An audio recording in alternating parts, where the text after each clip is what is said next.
Midday News on 3FM 92.7. My name is Beatrice Adu. The news is also live on Kasmi 107.1 FM and across the world at 3news.com. Coming up in the next 30 minutes. Supreme Court quashes contempt conviction of MP for Akwatia Ernest Yakumi and bars Koforidua High Court Judge Emmanuel Senyo Amedahe from sentencing the legislator. We'll bring you the latest from the court.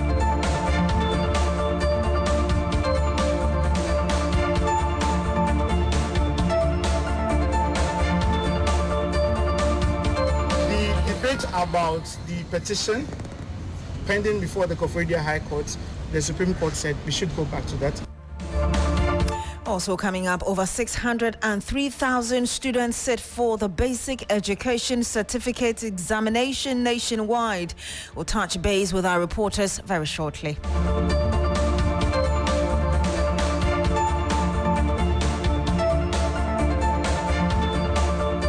Must be zero tolerance for exam malpractices across the country.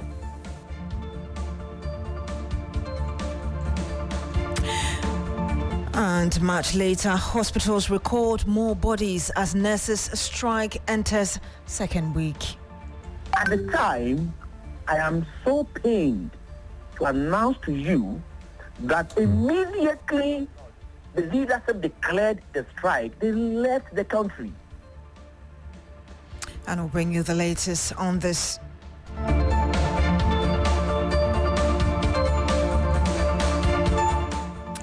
Now let's start from here. And the Supreme Court has, in a majority decision of 4-1, quashed the contempt conviction of MP for Akwatia Ernest Yakumi and barred the Koforidua High Court Judge Emmanuel Senyo Amedahe from sentencing the legislator. The NPP MP filed a motion to quash the Koforidua High Court contempt ruling order against him on February 19, citing that the presiding judge erred in assuming jurisdiction for the parliamentary election petition for Akwatia. He averred that the Electoral Commission had not yet published the Gazette notification of the results of the Akwatia parliamentary election. Kwame Oredo is a lawyer for the MP. Let's listen to him and then we'll go to our court affairs correspondent to bring us the latest. The debate about the petition pending before the Koforidua High Court, the Supreme Court said we should go back to that, but has prohibited the judge from sitting on that particular case. So yes, for that one, we may go back. I mean, we leave it up to them. We believe that it has no merit, but if they will pursue it, it's their own cup of tea. But let me put it on record. Honorable Ernest Yakumi is as free as a bird, and he remains the elected, sworn-in member of the good people, member of parliament for the good people of Akwatia. Thank you. And you heard Kwame Oredo, his lawyer for the Akwatia member of parliament, Ernest Yakumi. Let's speak to Lord Edwasari, who is our court affairs correspondent. Lord, if you can just tell us a bit more about how the judge decided to not just quash it, but to bar that judge from ever going ahead with such a thing. Right, Beatrice, so you'd recall that in February this year, the MPP Member of Parliament for Akwatia, Ernest Kumi, he filed a motion at the Supreme Court praying the Apex Court to quash the contempt ruling which was issued against him by the Koforidua High Court, presided over by Justice Emmanuel Senyo Amedahe. Well, so let me quickly take you through the reliefs that he was seeking. Now, and even before that, the ground of that application was stemmed from the fact that, according to the Akwatia Member of Parliament, the High Court judge, which is Justice Amedahe, committed a jurisdictional error in assuming jurisdiction for the parliamentary election petition, which was filed by the NDC parliamentary candidate, Henry Boakye-Adong. So another ground was that he indicated that the High Court judge breached the rules of natural justice when he proceeded to hear and determine the contempt application. And despite the motion which was pending to set aside the contempt application. So let's run through the applications that he was taking. There were 6 of them. Now, the first one has to do with the declaration that the petition filed by Henry Boachiadon, who is the first interested party, on December 31st, in the absence of the Gazette notification of the parliamentary election results to which the election relates, is incompetent, as it did not properly invoke the jurisdiction of the High Court. And the second being a declaration that the contempt proceedings and the ruling dated February 19 be ordered to be void and of no effect. The third one being an order of certiorari by the court quashing the ruling of Justice Emmanuel Amadehe dated February 19. And then the fourth being another order quashing the ruling they delivered on the contempt application and the execution of the bench warrants issued by the court by Justice Emmanuel Amadehe. The fifth being a prohibition order against Justice Amadehe against the applicant, Ms. Yakumi, pending the hearing and examination of the suit. Now, in their ruling, the 5-member panel of justices, presided over by Justice Gabriel Pwamang, indicated that the reliefs 1, 2, and 3 had been unanimously dismissed, and which is I just run us through those reliefs. Indeed. And then for the 4 and 5, which has to do with quashing the contempt application and then prohibiting Justice Amadehe from sentencing Ns. Yakumi, was granted by a majority decision of 4-1 with Justice Gabriel Pwamang dissenting. Now, the full ruling of the court will be made available on the reasons of the court will be made available on July 7th. Beatrice. And Lord, briefly, if you can tell us what this ruling mean in this ongoing legal battle. Well, the first of it is that Ns. Yakumi will continue to serve as a member of parliament for Akwatia, in that the contempt conviction by the Superior High Court has been dismissed. And then also the High Court judge who granted the conviction has been barred from sentencing him again. Now, the first 3 reliefs, which you notice had been dismissed by the Apex Court, means that the election petition filed by Henry Boachiadon still stands. So that substantive matter will continue to be heard at the Superior High Court. So, as it stands, Ns. Yakumi can go ahead and carry out his duty as an MP, whilst the parliamentary election petition is ongoing. The suit will still be ongoing. The hearing will continue at the Superior High Court until the final determination of the matter. And which is, I need to add this to it, that during the deliberations and arguments in court, the NDC lawyer, or the lawyer for Henry Boachiadon, indicated that the Gazette notification that Henry Boachiadon, Ns. Yakumi had presented was forged. And so they indicated that the matter, they will take it up because it's going to be a criminal matter. So they forwarded it to the CID for further investigation of the matter. So as it stands now, Ns. Yakumi is a substantive member of parliament for Akwatia. He will back in parliament to serve as the legislator representing his people. And then the judge hearing the matter has been barred from sentencing him as far as the contempt case is concerned. Thank you very much, Lord Edwasari, our Court Affairs correspondent. Now, personnel from the Office of the Special Prosecutor, with support from the National Security Secretariat, have conducted a coordinated raid on the offices of Strategic Mobilization Ghana Limited, SML. The operation, which took place on Tuesday, is part of an ongoing investigation into a controversial contract valued at over $500 million. The simultaneous raids were carried out at the company's offices in Osu and Tema under the authority of a court-issued search warrant. Sources familiar with the operation told 3 Business that the Special Prosecutor's Office is in the advanced stages of its probe and is focusing on retrieving electronic evidence from SML's servers. The SML contract is among a number of deals under scrutiny as the OSP investigates suspected financial irregularities linked to former finance Finance Minister Ken Ofori-Atta. The special prosecutor recently declared Mr. Ofori-Atta a fugitive from justice, citing his failure to respond to multiple summonses relating to his this and other transactions. Let's first hear the OSP as he announced the controversial $500 million deal before we speak to our analyst. Contractual arrangements between Strategic Mobilization Ghana Limited and the Ghana Revenue Authority for the stated objective of the enhancement of revenue assurance in the downstream petroleum sector, upstream petroleum production, and minerals and metals resources value chain. 2. Termination of a distribution, loss reduction, and associated network improvement project contract between the Electricity Company of Ghana Limited and Beijing Zhaochen Technology BXC.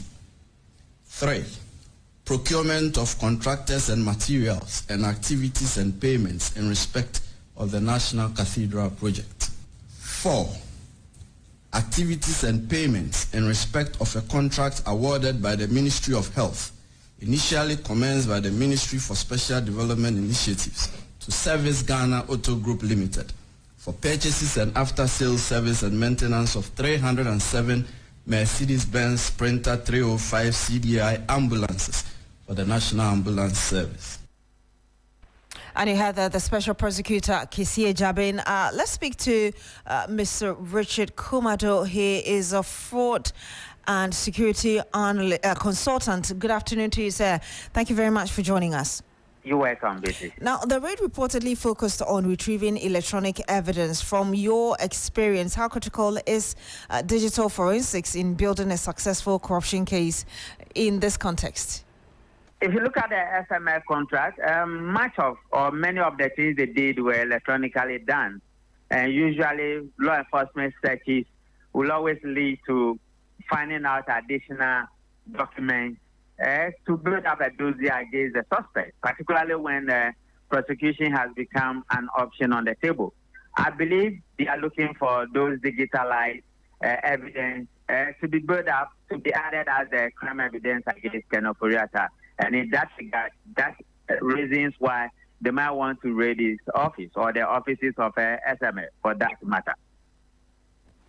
All right. Moving forward, how do you expect, the OSP to conduct itself in such a way that it will not be accused of overstepping its boundaries, but really doing things within its context? Now, I think there is lack of education. There has to be public education. I think he himself, the OSP himself, will have to engage more in public education, as he said at his vetting. I didn't see much of that one, and advocacy. Other than that, this particular case against Ken Ofori-Atta and the way it is going, it looks more like there has been a little bit of a confrontation and agitation against one another. I read somewhere he has been asked to hand over the Ken Ofori-Atta case to Yoko. If that is done, then it means that the Yoko guys will be the front one. Having said that, nothing stops all the investigative agencies to investigate a particular case at the same time or intermediately. So let's see the way it goes. But I think caution will be taken, and he will tread cautiously, following procedure, manners, personalities involved. Indeed. Thank you very much, Mr. Kumado, for speaking to us. And you heard there, Richard Kumado. He's a fraud and security consultant. Some 14 minutes past the hour of 12. When we come back, we'll bring you the latest on the start of BC Dongoi. Ghana. It's a new year and Bills Microcredit is here to support your dreams. If you're not working but want to start a business, don't let money stop you. With just your Ghana card, you can get a loan to turn your ideas into reality. Already running a business? Need more capital? Or are you a salary worker looking for extra funds? Bills offers fast and easy loans with no collateral, no deposit, and no SUSI savings required. Wherever you are, whatever you need, Bills makes it happen. Call Bills Microcredit today. Call 0596 920 833 or 0302 200 390 and get started. Bills is licensed and regulated by the Bank of Ghana. Bills, financing your needs. Terms and conditions apply. Freezer, yeah, diaba. Adama for diaba, a freezer. Adamba.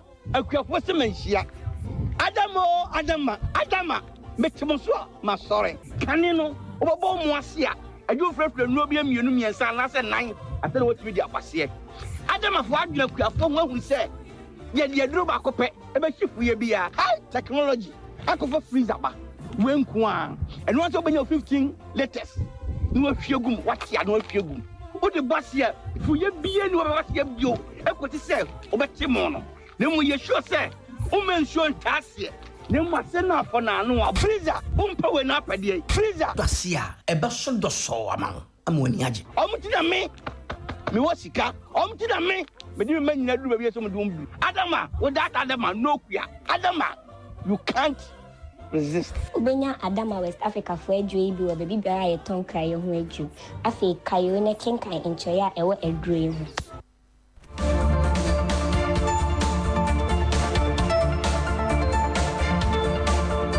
You're still here on the Midday News on 3FM 92.7. Now, the 2025 Basic Education Certificate Examination, BCE, has started today across the nation.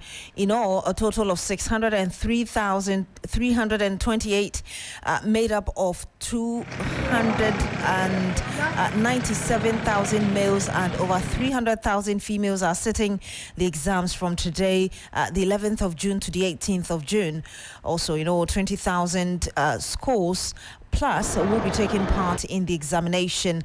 Let's quickly run you through some more of the data and statistics given us by the education authorities as regards how many are taking part in this exams and indeed which regions. I'll read first of all the top 3 regions in terms of candidate numbers. The Ashanti region is topping with 119,354 candidates sitting this year's exams. It is followed closely by the Greater Accra region, which is 111,700 candidates, and then followed by the Central region, which has about 67,146. And just to let you know that in terms of logistics, participating schools are over 20,000, exactly 20,395. Exam centers, 2,237.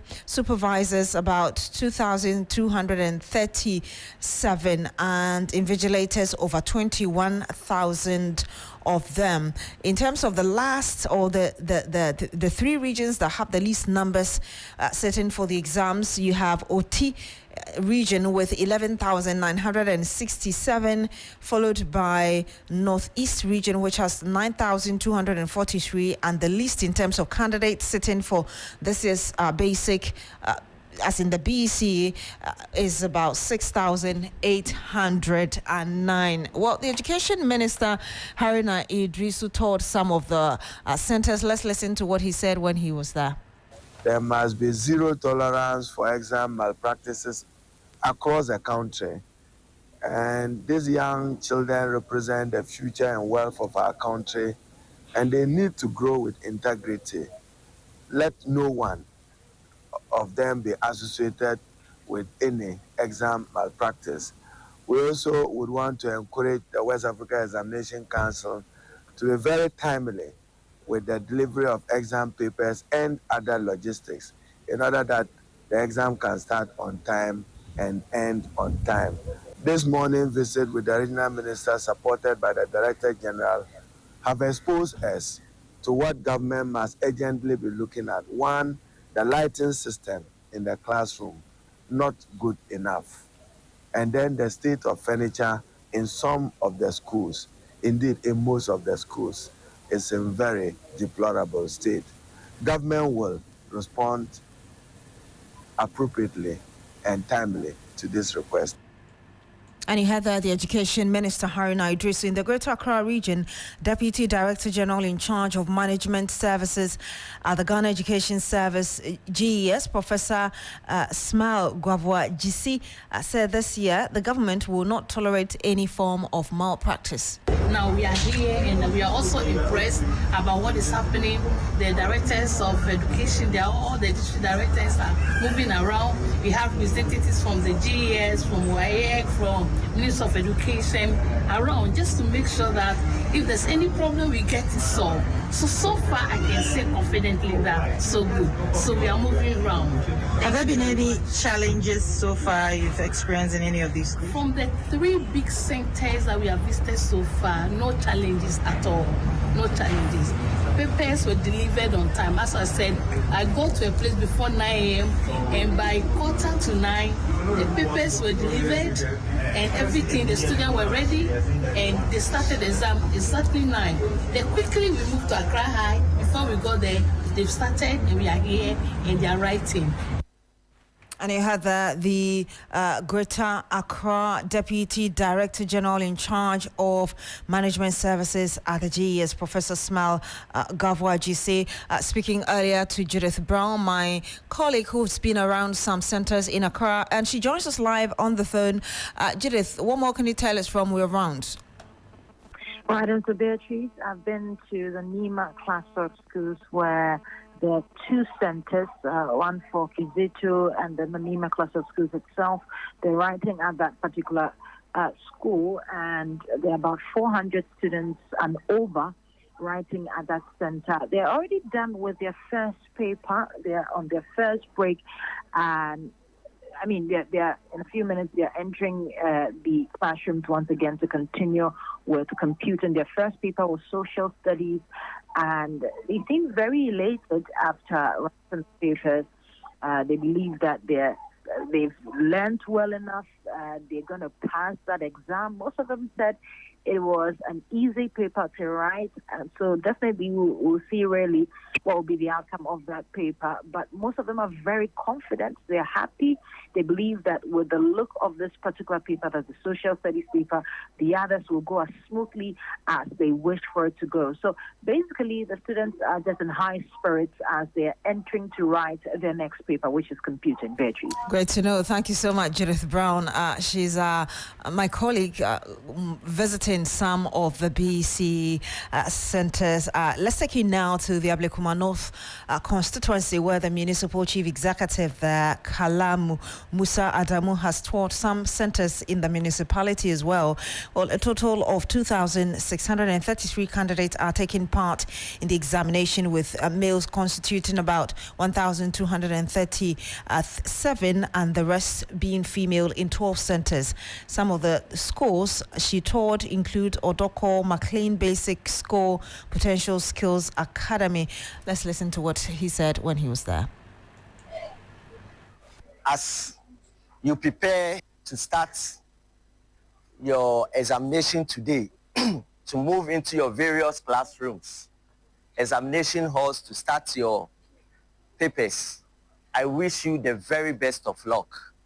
May your hard work yield excellent results. Stay calm and believe in yourself. We are more than confident in you that this batch is going to make history in Ablekuma North. You are going to be the best ever candidates to give us the best results in Ablekuma North. We believe in you, and we hope you will not disappoint us. You are already winners. Quite some inspirational, motivational speak by the MC for the Ablekuma North constituency, Kalamu, municipality rather, Kalamu Musa Adamu. Meanwhile, the Municipal Director of Education in Beatrice Adu says there will be zero tolerance for examination malpractice.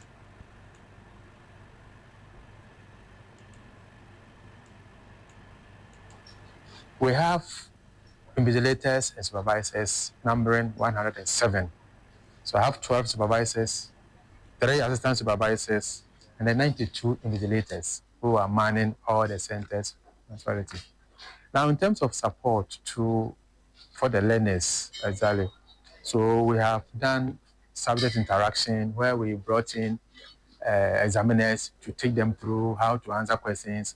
After that, we had WIAC officials coming down to also interact with them, the do's and the don'ts. We have also visited the individual schools, interact with the learners, encourage them, spoken to them about the more practices and all that. Then their teachers have also done a lot. Even up to today, they continue to encourage them, be with them, and all that kind of things. Now, we have also, with the collaboration of the Directorate of Health, we also have nurses who are manning our centers. So we have 12 of them. Let's pay attention now to some health issues and some disturbing news at the nurses front, because 3FM is learning that mortuaries across the country are now receiving an increased number of bodies due to the ongoing strike by the Ghana Registered Nurses and Midwives Association, the GRNMA. Now, mortuary workers are also threatening that if the strike continues, they may be forced to direct families to send bodies to police stations, as mortuary facilities may soon reach full capacity. Some major government hospitals and polyclinics in Accra have their outpatient department and emergency centers virtually empty due to the ongoing strike. The strike has entered its second week already. Now, this action, initiated by the Ghana Registered Nurses and Midwives Association, is to demand the implementation of the 2024 collective agreement, which included unpaid allowances and delayed postings. The nurses are specifically asking for the payment of a 13th month's salary as well, fuel and medical allowance, rural incentive allowance, renewal of practicing license and uniforms. Meanwhile, the government has released a list of health facilities under the Christian Health Associations of Ghana. The Minister for Health, Kwabena Minta Akando, says it is not in his interest to engage retired nurses and midwives, but his hands are tied. And he said the government cannot engage them whilst they are on strike. That's talking about the Nurses and Midwives Association. Let's listen to Minta Akando as well, speaking earlier. Yesterday, if you look at my engagement, any worker in this country, the right to go on demonstration. That law also says that we must obey rulings of court. Now, when this strike was declared, a roadmap was declared, to me, quickly, I called the leadership. I said, look, this route is not the best route. And therefore, let's call off the strike and then still continue to engage. So we find lasting solution to the challenge. What did they say? Now, they proceeded with a strike. And then the Fair Wages and Salary Commission, the Ministry of Health, Ministry of Finance, and Labour Commission were all invited. At the time, I am so pained to announce to you that immediately the leadership declared the strike, they left the country. They were not available for engagement. And you have the Health Minister, Kwabena Minta Akando, and we'll bring you more as regards what the mortuary workers are saying in our subsequent bulletins. Log on to 3news.com for more news. My name is Beatrice Adu. Have a good afternoon.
FM.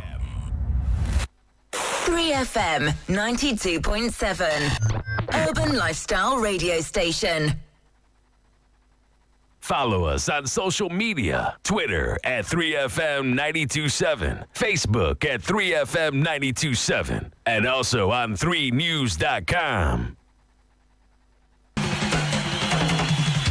It has always been begin a journey of Pan-Africanism and consciousness. It is your regular taxi driver with the urban blend and 3FM 92.7 in living stereo every day, Monday to Friday from 12:30 p.m. till 3 p.m.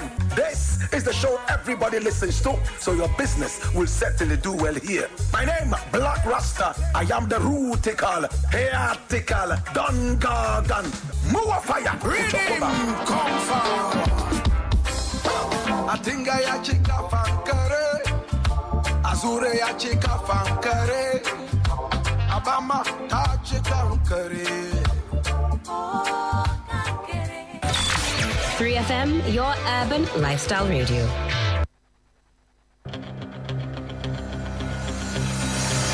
Get ready, Ghana. The road is calling. The wheels are spinning. It's the 3FM Tour du Ghana, happening Saturday, 21st June, 2025. From the heart of Accra to the border town of Aflao, we are paddling for the planet in a thrilling 192-kilometer ride across Ghana's scenic Eastern Corridor. Whether you're a scenic cyclist or a passionate paddle pusher, it's your moment to shine. Form your teams, grab your helmets, and race for glory in Ghana's biggest cycling showdown. Challenge your limits, conquer the distance, ride for sustainability, be part of history. To register, call 053-1100-927 or 053-2200-927. 3FM Tour du Ghana, powered by 3FM. Sponsored by Malta Guinness, Fruteli, and Qua Naturals.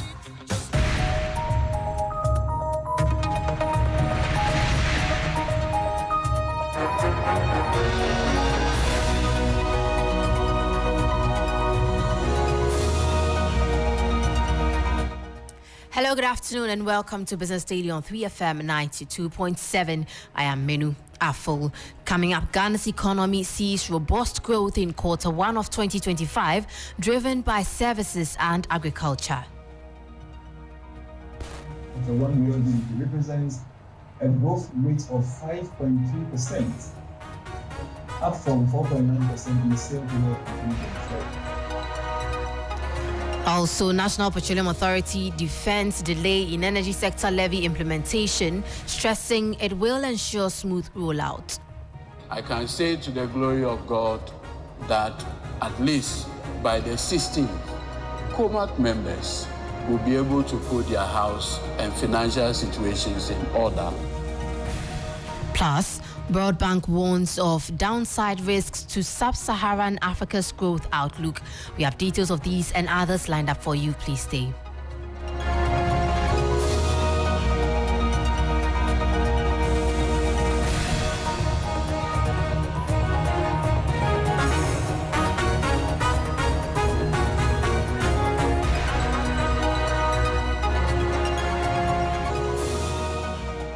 Now let's get into the details. Ghana's economy demonstrated strong performance in the first quarter of 2025, expanding by a significant 5.3%.